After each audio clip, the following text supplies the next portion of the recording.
ja, wat ek vandag maar oor moet praat, is maar die geskiedenis wat ek ken, is maar meer die Suidoos-Vrystaatse geskiedenis in die Anglo-Boereoorlog.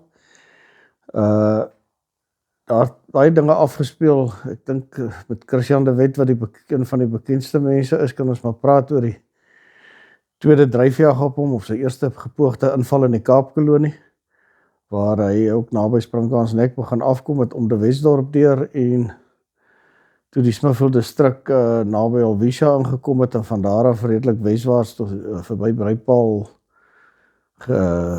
getrek het, en hulle is toe by Klein Bloemfontein oor die Slyksspruit, en daar is hy toe vastgekeer deur aan die een kant generaal Knox, daar het 'n kolonel Herbert van Betulia afgekom, en dan ook 'n kolonne van Springfontein se kant af, wat hom gedwing het in 'n suidelike rigting, af met die Slyksspruit langs, wat hulle dan beskryf as die slag van Goede Hoop, wat oor 'n baie lang front,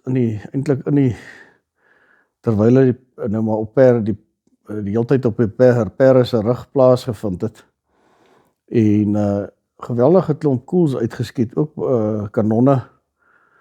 kanonvuur betrokke gewees. Die Johannes de Wet, dink ek, dis sy broerskind is dood daar, maar dis van 'n wond wat hy naby de Westdorp opgedoen het tevore. Hy is nie daar raak geskiet nie. En de Wet, hulle is toe by Kareepoort, wat vandag tussen die riviere is, oor die rivier. En Hertzog was ook daar by hom, maar daar ook in 'n ander rigting weer vertrek. En wat interessant is, dis waar de Wet toe vastgekeer is, die Caledon was in vloed, en toe hy by Oornaalstroom, in die huidige Goedemoed omgewing, waar die tronk is daar, waar die bekende drif was oor die rivier wou gaan, was die rivier in vloed met ook Engelse soldate aan die ander kant, en daar kon hy toe nie deurgaan nie, en toe moes hy terug. Nou die boere het nie in Besoeteland ingegaan nie, en aan die een kant was die Caledon vol, al die drive bewaak. Aan die ander kant was die Oranje rivier in vloed, met ook die meeste drive bewaak, en die Suidoos-Vrystaat was reeds 'n redelike niemandsland as gevolg van die verskroeide aardebeleid teen daai tyd. En hy is toe met die Caledon rivier langs. By Kommissie Drift was daar, wat op die huidige pad tussen Smithfield en Roewel is, wat nou die bekende drif van daai tyd was, 'n rivieroorgang, was ook bewaak met die rivier in vloed, en hy het eintlik gevoel hy is vastgekeer, daar is nie uitkomkans nie. Nou, ergens het 'n foutjie in die geskiedenisboeke gekom, 'n paar van selfs Verskoor se boek, en dan na ander weergawes plaas hulle sy terugtog op 'n manier deur Libbesdrift, maar dit is in Philippolis distrik, so dit is absoluut onmoontlik dat dit daar kon wees. Hy is by Maalstroom toe terug oor die Caledon rivier.